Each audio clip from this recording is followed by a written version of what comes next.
নমস্কার, আমি নবগ্রাম পঞ্চায়েতের প্রধান বিকাশ দাস বলছি। তো বিগত পরশুদিন আমাদের নবগ্রাম পঞ্চায়েতে এমএলএ ফান্ড থেকে দু একজন লোক এসে তারা স্ট্রিট লাইট বসানোর কাজ করছিল। তো আমি পঞ্চায়েতের প্রধান হিসেবে ওদেরকে আমি জিজ্ঞেস করছি যে তোমরা কার পারমিশন এখানে এসেছো।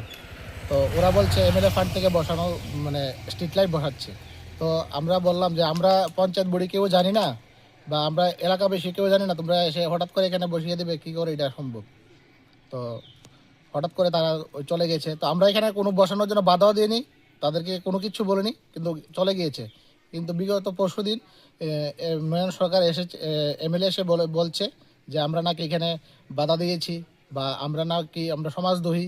ও একজন এমএলএ হিসেবে ওনার মুখ থেকে এইসব ভাষা আমরা কোনোভাবে মানতে পারছি না।